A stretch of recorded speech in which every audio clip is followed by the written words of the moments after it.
on est à 669 310, les amis. On a surperformé la stratégie d'acheter et de conserver les bénéfices, hein. On a fait le double finalement de cette stratégie. On a fait le double de cette stratégie, ce qui est vraiment très intéressant. Et ça, en changeant juste quelques paramètres. Bonjour, bonsoir les amis, j'espère que vous allez bien. Aujourd'hui, on va voir ensemble le secret d'une stratégie gagnante en trading. Certains vont me dire qu'il suffit juste d'avoir les bonnes informations, les bons indicateurs pour avoir une bonne stratégie. Eh bien, la réponse est non. Pourquoi? Parce que si tu as une stratégie alors que tu ne sais pas quel est le taux de réussite, quel est le ratio risk-reward, le max drawdown, le ratio de Sharpe, etc., et bien, tout simplement, ta stratégie n'a aucune utilité. Le seul moyen qui te permet d'avoir toutes ces informations, et ben, c'est ce qu'on appelle le backtesting. Et c'est ce qu'on va voir aujourd'hui ensemble. Je vous invite fortement à regarder ma vidéo en entier parce qu'à la fin de cette vidéo, je vous ai fait un cadeau qui vaut tout simplement de l'or. Vous l'aurez gratuitement aujourd'hui, peut-être que demain, vous l'aurez plus. Mais si vous comptez vraiment regarder la vidéo à moitié, juste arrêtez parce que c'est vraiment parfait pour vous. Et allez, on se retrouve juste après le générique, les amis. Let's go!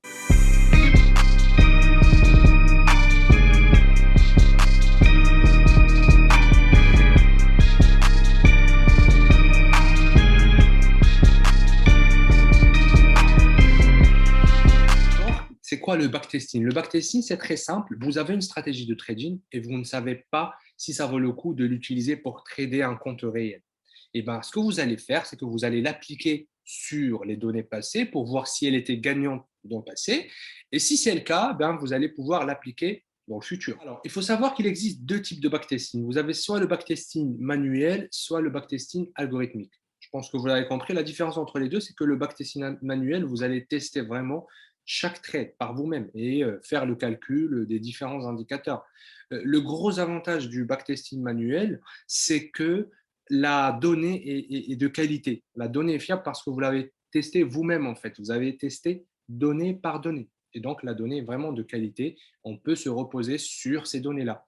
En revanche, le gros inconvénient, c'est le temps, hein. Si vous faites vraiment votre trading, par exemple, sur un an, bah, ça peut vous prendre vraiment des semaines. Si vous n'avez pas la motivation ni la discipline, bah, je pense que c'est infaisable. En revanche, le backtesting algorithmique, comme son nom l'indique, va faire appel à un algorithme qui va faire le travail à votre place. En gros, le backtesting qu'on est en train de faire à la mano, eh ben, on va le traduire en code type Python, VBA, PineScript, par exemple, sur TradingView, c'est ce qu'on va voir aujourd'hui ensemble. Ces codes-là vont nous permettre en quelque sorte de backtester la stratégie et nous calculer automatiquement les différents ratios dont on aura besoin pour juger en quelque sorte la qualité de cette stratégie. Est-ce qu'elle est gagnante ou pas? L'inconvénient du backtesting algorithmique, c'est que vous pouvez avoir des données biaisées, des données qui ne sont pas fiables comme pour le backtesting manuel, parce que si vous faites mal votre job, si vous faites par exemple votre travail à moitié, le code n'est pas bon, etc., eh ben, vous risquez d'avoir des données qui ne sont pas fiables. Vous vous basez sur des données qui ne sont pas fiables et donc des ratios, des indicateurs qui ne sont pas représentatifs et ça peut vous induire en erreur et bah, le désastre juste après. En revanche, l'avantage vraiment du backtesting algorithmique, déjà, c'est le temps parce que vous pouvez faire votre backtesting sur des années, voire des décennies. Ça, c'est vraiment le premier avantage. Le deuxième avantage, et ça, c'est ce qu'on pourrait voir ensemble, ce qui pourrait faire l'objet d'une autre vidéo.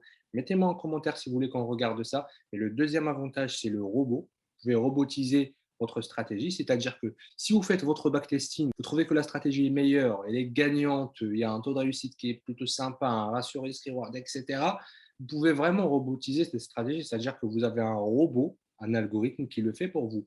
Ou vous êtes tranquille chez vous, tranquille, vous ne faites rien et vous avez un robot qui travaille pour vous. C'est ça vraiment l'avantage du backtesting algorithmique. C'est-à-dire que vous êtes vraiment à un petit chouïa loin d'avoir votre propre robot. Aujourd'hui, je ne vais pas faire du backtesting manuel, mais si vous voulez que je vous montre comment je fais, mettez-moi en commentaire, les amis. Motive-moi un petit peu, hein. Je fais des vidéos vraiment parce que ça me plaît, parce que je suis passionné par le trading, par les marchés financiers. Et je fais ça vraiment sans forcément m'attendre à une contrepartie. Mais la seule chose que vous pouvez faire pour moi, c'est mettez-moi des commentaires, des pouces bleus, motive-moi un petit peu pour que je puisse encore vous apporter de la valeur, les amis. Alors, backtesting algorithmique, ne vous inquiétez pas, je ne vais pas vous faire du code. Aujourd'hui, vous n'aurez que le résultat de mon travail. Ça fait un peu de temps maintenant que je bosse sur ça et vous l'aurez gratuitement à la fin de la vidéo, les amis. Alors, avant de passer sur mon ordi, les amis, il faut d'abord que je vous explique un peu cette stratégie. Cette stratégie, elle est basée sur deux indicateurs. Elle est basée sur le RSI, plus la moyenne mobile. La moyenne mobile qui peut être 20, 50, 100, 200. Le RSI également qu'on pourrait moduler. Est-ce qu'on veut un RSI basé sur 14 périodes, sur 20, 30, 40, etc. Pour ceux qui me connaissent, moi je suis un partisan des volumes. Je ne peux pas prendre un trade s'il n'y a pas de volume. Mais aujourd'hui, pour que vous puissiez en quelque sorte vous familiariser avec le backtesting, je n'ai pas fait ça parce que moi, les volumes, ça concerne chaque marché. C'est-à-dire que moi, je fais mes recherches sur chaque marché. Ça, c'est la quantité, par exemple, des volumes qui concernent ce marché-là. Donc, je ne peux pas vous figer. L'objectif pour moi, c'est de vous donner une stratégie un peu passe-partout que vous pouvez utiliser sur n'importe quel marché. Et après, vous rajoutez votre sauce. Moi, ce que je vous donne ici, ce n'est pas une stratégie que vous allez l'utiliser tous les jours. Non, ce n'est pas ça ce que je vous dis. L'objectif de cette stratégie, c'est que vous vous familiarisez avec le backtesting, que vous comprenez que c'est une arme à avoir quand on fait du trading. Si on ne fait pas de backtesting, on est un peu à côté de la plaque. Nous voici les amis sur mon écran. Ce que vous êtes en train de voir ici, c'est la stratégie que j'ai tout simplement transformée en code. Cette stratégie, elle est très simple. Elle est basée, comme je vous ai dit, sur le RSI et la moyenne mobile. Et l'objectif est que quand vous avez, par exemple, le RSI supérieur à la zone de neutralité, plus la clôture du coup de ces bougies-là au-dessus de la moyenne mobile, là, on pourrait acheter. C'est comme, par exemple, ici, vous voyez, on avait acheté à ce niveau-là parce qu'on avait un RSI du coup supérieur à la zone de neutralité et on avait une clôture bien supérieure à la moyenne mobile. Et là, en l'occurrence, c'est la moyenne mobile 50. Et du coup, la sortie, elle est basée que sur la moyenne mobile. C'est-à-dire que du moment où on clôture en dessous de la moyenne mobile, on va sortir. D'accord? Alors, dans le code, moi, je vous ai mis plein de paramètres que vous pouvez faire. Et c'est vraiment quelque chose de très important. Je vous ai mis du coup la valeur de la moyenne mobile. Est-ce que vous voulez une moyenne mobile 50 ou une moyenne mobile 20, 100, 200? La période RSI, 14. Ça, c'est vraiment la période, disons, par défaut, mais on pourrait se baser sur des périodes un peu différentes. Le RSI niveau, c'est-à-dire que ça, c'est la zone de neutralité. Est-ce que vous voulez que ça soit 50, 55, 45, etc. Et le mois de départ, donc l'année de départ et le mois de départ, c'est-à-dire l'année où vous voulez que votre backtesting soit effectué et l'année d'arrivée, du coup. Moi, je fais du coup jusqu'à la fin, jusqu'à aujourd'hui. Mais voilà, ça peut vous permettre en quelque sorte de backtester des périodes, backtester sur l'ensemble, backtester des périodes, par exemple, de forte volatilité ou des périodes où il n'y a pas eu de volatilité. Vous voyez, on peut faire vraiment beaucoup de backtesting. Et la chose la plus importante, c'est le stop loss. Moi, vous savez que si vous n'avez pas de stop loss, c'est comme si vous allez à une guerre sans armes. Donc, forcément, si vous ne mettez pas votre stop loss, vous faites tout simplement exploser. Si on regarde par exemple cette stratégie telle qu'elle est avec ces variables-là, donc on est sur le Bitcoin et j'ai marqué 2008 depuis sa création. Et on va regarder un petit peu la stratégie et sa performance. On voit qu'elle est à 34%, ça c'est le taux de réussite. On est sur un drawdown de 94%, ce qui est vraiment énorme. Et on a fait un gain de 26 000%.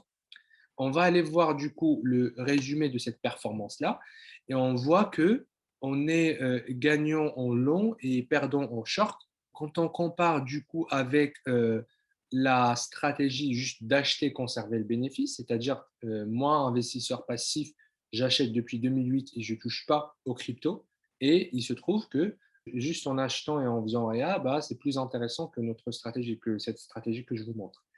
Et ce qui est encore plus intéressant, c'est ce qu'on va faire maintenant. Ce qu'on peut faire maintenant, c'est qu'on peut jouer sur les variables. Et quand on joue sur les variables, on pourrait avoir des indicateurs encore plus intéressants. D'accord? Alors maintenant, disons que moi, je ne veux pas me baser sur la moyenne mobile 50. Moi, je veux me baser sur la moyenne mobile 20. D'accord? Donc, on va mettre la moyenne mobile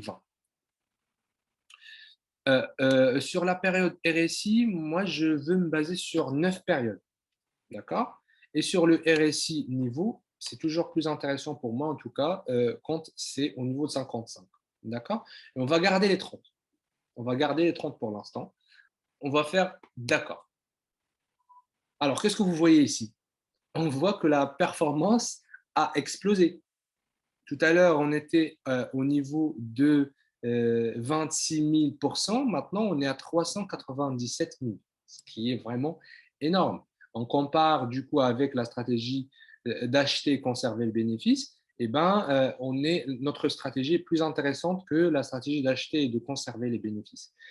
Si on refait encore plus un truc qui sera encore plus intéressant et on monte le stop loss au lieu de mettre de 30, on met 35.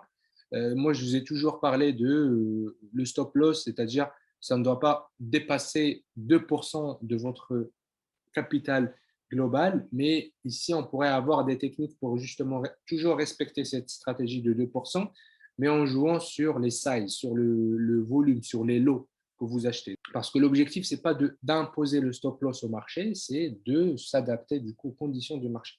Maintenant, admettons qu'au lieu de mettre 30, on va mettre 35. Rappelez-vous, on était à 390 et quelques mille pourcents. On va mettre 35, on est à 669 310, les amis. On a surperformé la stratégie d'acheter et de conserver les bénéfices. On a fait le double finalement de cette stratégie. On a fait le double de cette stratégie, ce qui est vraiment très intéressant. Et ça, en changeant juste quelques paramètres, c'est-à-dire en se basant plutôt sur la moyenne mobile 20, en mettant une période RSI de 9, en mettant un RSI niveau de 55 et un stop loss de 35. Très bien. Maintenant, on va dire que 35, c'est énorme comme stop loss. Et nous, on veut un petit peu limiter la casse. Donc, ce qu'on pourrait faire, c'est que réduire ces 35, par exemple, de stop loss, on va les réduire à 20. Là, on a quoi? On a du coup une stratégie qui fait 465. C'est toujours supérieur à la stratégie d'acheter et de conserver, le buy and hold. C'est très intéressant. Mais quand on regarde un peu plus le détail, on pouvait le voir ici, on a la stratégie du coup de short qui n'est pas intéressante. On pourrait par exemple l'abandonner cette stratégie. On ne prend que des positions longues sur le marché du Bitcoin. Là, on fait visiblement 500 000 500 000 et quelques pourcents, ce qui est largement intéressant. Ce qu'on pourrait voir également, c'est le drawdown max. Alors, on voit que le drawdown max, il est de 64%. Je vous rappelle, drawdown max, 64%, c'est énorme, c'est beaucoup. Mais on parle des cryptos. Moi, je sais que personnellement, je suis quelqu'un qui adore prendre des risques, mais 64%, c'est énorme. D'accord? Ça, c'est le drawdown max. Est-ce que vous êtes prêt à vous manger 64% de perte latente? Un ratio de Sharpe inférieur à 1, c'est un petit peu chaud, mais quand vous avez un profil qui prend des risques, bah, vous pouvez vraiment vous lâcher. Le facteur de profit qui est de 1, 942, mais qui est basé du coup sur les positions longues et short. Et si par exemple on enlève la partie short et on garde que long, bah on est sur un facteur de profit de 9,7, les amis. C'est énorme. Déjà, quand on a un facteur de profit supérieur à 1, on dit que c'est intéressant. Mais là, on est sur 9, les amis. On est vraiment sur un facteur de profit qui est juste énorme.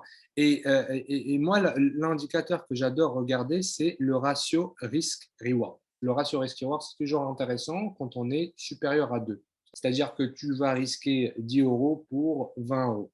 Si tu perds, tu perds 10. Si tu gagnes 20. Ça, c'est le minimum que personnellement, je pourrais accepter, qu'on pourrait recommander justement. Mais comme vous voyez ici, et ça, c'est encore plus intéressant, c'est-à-dire que sur la stratégie longue, votre ratio risk-reward sur la partie longue, il est de 11,39, les amis. C'est-à-dire que je risque 100 euros pour gagner 1100 euros.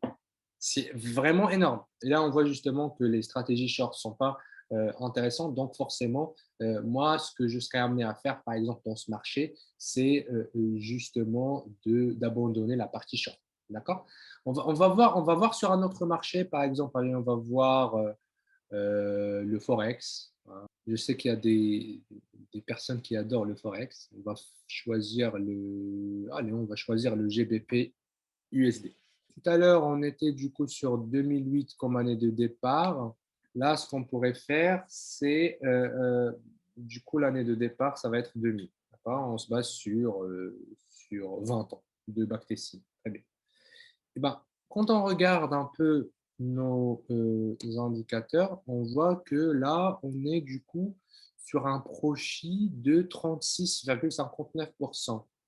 Et quand on regarde la stratégie d'acheter et de conserver, on est perdant. C'est-à-dire que notre stratégie surperforme en quelque sorte la stratégie d'acheter et de conserver le GPP USD, par exemple. Je sais que les chiffres sont tellement ridicules par rapport au Bitcoin, mais là, je ne suis pas en train de vous dire voilà ce qu'il faut acheter ou ce qu'il faut vendre. Là, je suis juste en train de vous montrer un peu la logique de backtesting. Ce que vous pouvez regarder, les indicateurs qui peuvent vous servir à quelque chose, comment faire pour juger la qualité d'une stratégie, etc. C'est vraiment ça ce qu'on regarde. Parce que moi, la première chose que je regarde, c'est est-ce que ma stratégie surperforme le marché? C'est vraiment la première question que je me pose. Là, visiblement, oui, ma stratégie surperforme le marché parce que si j'ai juste acheté et conservé le bénéfice, là, je serais perdant aujourd'hui. Alors que si j'ai suivi ma stratégie, là, je serais gagnant. Maintenant, on pourrait éventuellement jouer sur les variables, comme je vous ai dit. Et moi, je vois qu'un stop loss de 20 sur des GPP USD, on sait que le niveau de volatilité, il n'est pas comme le Bitcoin, d'accord? Donc, moi, j'ai envie de changer 20 par un stop loss de 5. OK? On va voir ce que ça va nous donner. On passe du coup de 39 à 62, ce qui est vraiment énorme. Ce qui est vraiment énorme. Donc, vous voyez juste avec ces petits paramètres, on peut arriver du coup à avoir une stratégie. Maintenant, moi, ce que je vous invite vraiment à faire, c'est de vous baser sur cette stratégie, mais de rajouter votre sauce, d'essayer de l'adapter peut-être à votre cas. Peut-être si vous vous basez, comme moi je vous dis, je suis un adepte des volumes. Si vous faites ça, prenez par exemple cette stratégie, ajoutez des volumes, ajoutez d'autres choses, essayez de faire des comparatifs et voir si cette stratégie marche, les amis. Voilà les amis, j'espère que ça peut vous apporter de la valeur. Alors, vous posez la question comment on fait pour avoir du coup cette stratégie. Et ben, ce que je vous invite à faire déjà, mettez-moi un pouce bleu, un max de pouces bleus les amis, mettez-moi des commentaires, motivez-moi un petit peu, je suis en train de vous envoyer du charbon là les amis. Et ce que je vous invite à faire du coup, c'est pour avoir du coup la stratégie, la contrepartie en quelque sorte, c'est tu vas venir, tu vas me follow dans ma chaîne Instagram, c'est là où je suis vraiment actif. Je poste beaucoup de choses, des réels, etc., sur le trading, etc. Et tu me laisses un message, ce sera avec un grand plaisir que je t'envoie la stratégie. Et sur ce, je vous souhaite une bonne journée. Ciao les amis!